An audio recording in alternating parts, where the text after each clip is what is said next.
The sermon following the meditation is a few of my thoughts on a essay from this book, The Prophet by Khalil Gibran. As our meditation today, I'm going to read an excerpt of this book that the sermon is based on, called On Eating and Drinking. And so you can keep your eyes open or close them if you wish, and I'll go ahead and read that poem for you. Then an old man, a keeper of an inn, said, "Speak to us of eating and drinking." And he said, "Would that you could live on the fragrance of the earth, and like an air plant be sustained by the light. But since you must kill to eat, and rob the newly born of its mother's milk to quench your thirst, then let it be an act of worship. And let your board stand an altar on which the pure and innocent of the forest and plain are sacrificed for that which is purer and still more innocent in man. When you kill a beast, say to him in your heart, by the same power that slays you, I too am slain, and I too shall be consumed. For the law that delivered you into my hand shall deliver me into a mightier hand. Your blood and my blood is naught but the sap that feeds the tree of heaven. And when you crush an apple with your teeth, say to it in your heart, your seeds shall live in my body, and the buds of your tomorrow shall blossom in my heart. And your fragrance shall be my breath, and together we shall rejoice through all the seasons. And in the autumn, when you gather the grapes of your vineyards for the winepress, say in your heart, I too am a vineyard, and my fruit shall be gathered for the winepress, and like new wine I shall be kept in eternal vessels.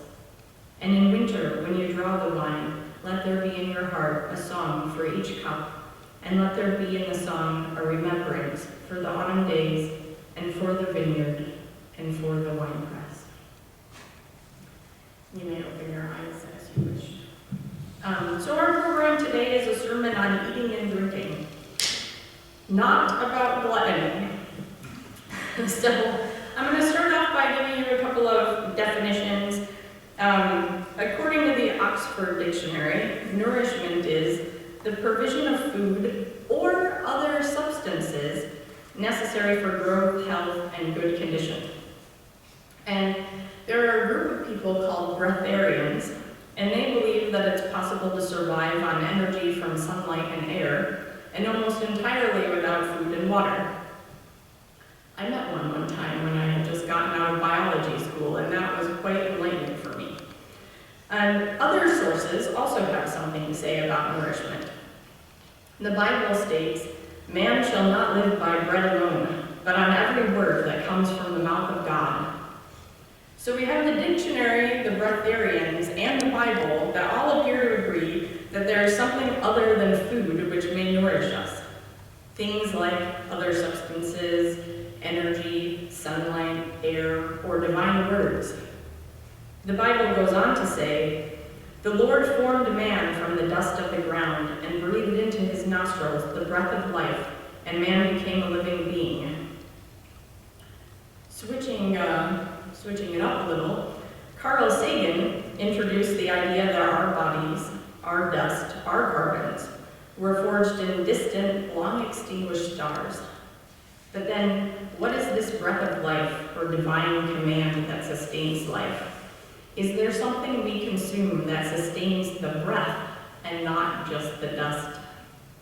I recently read some excerpts from the book, The Alchemical and Magical Meaning of Nutrition, that suggested that humans possess, among various other types of bodies, a physical body, a body that lives in the realm of air and breath, the body of emotions, and the body of thought. But it goes on to say that most people do not know how to feed these other bodies, which are undernourished due to ignorance. Biology says all life perishes without continued nourishment. Life is a condition of longevity, locked in battle with mortality. We are divine breath, animating the dust and carbon of the earth and heavens. I can't claim to know how to nourish every aspect of what it means to be human, but divergent sources seem to agree that focusing on only one aspect of nourishment whether it's physical, mental, emotional, or spiritual, cannot quench our thirst or sate our hunger. The prophet writes, "If only there could be nourishment without death, that we could live on the fragrance of the earth, and like an air plant be sustained by the light. But since life without sacrifice is not possible, and since you must kill to eat, let it be an act of worship." Worship, such as reverence, adoration, commemoration with rites, ceremony, ritual, a celebration of that which is pure and innocent in the forest and plain, in the gardens and orchards, nourishing the potential for even greater purity and innocence in ourselves. Because the life force of what we eat, the air and carbons of the microorganisms, the plants and animals, is not but the sap that feeds the tree of heaven.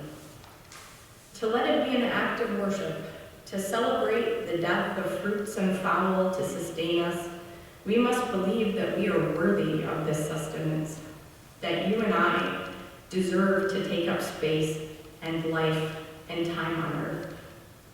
So when we eat and drink, let us acknowledge that sacrifices are made so that we may be sustained. Whether the sacrifices were made by the microorganisms in the soil, the flora and fauna, or marine life, like the author of our story said, I had to accept death before I could take my place at the table. Maybe it is this act of worship, this gratitude, this reverence for sacrifice, so that we may live, this belief that you are worthy of life, and acting on that belief, that nourishes some of the other aspects of our humanity. In seizing life, the sacrifices made by our seizing are justified. When we commemorate the sanctity of the carbon we consume, we celebrate the promise of a purpose, that while the buds of the apple will never see tomorrow, they shall blossom in my heart and live on through me, that together we shall rejoice through the seasons, I and that apple that is now a part of me. And when it is my turn, when my days have faded, and the redwoods extend into the ground with the whisper that you are the exact shape of my hunger, and the tree sequesters my carbon in its vessel, and the stars come full circle as the dust of those lives preserved in each tree reach for the heavens from whence those carbons came, the sacred tree of heaven connecting the cosmic with the underworld. Because by the same power that slays you, I too am slain, and I too shall be consumed. And when we confront the mortality of the fruits and flocks, we confront our own mortality. And knowledge of that mortality allows those sacrifices to nurture that which is pure and innocent inside of us. It is saying, I will not waste the sustenance you have given me.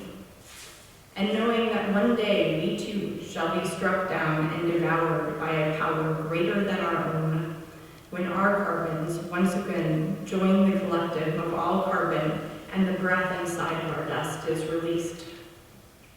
So let your breath rejoice, while this vessel of dust and carbon remains yours.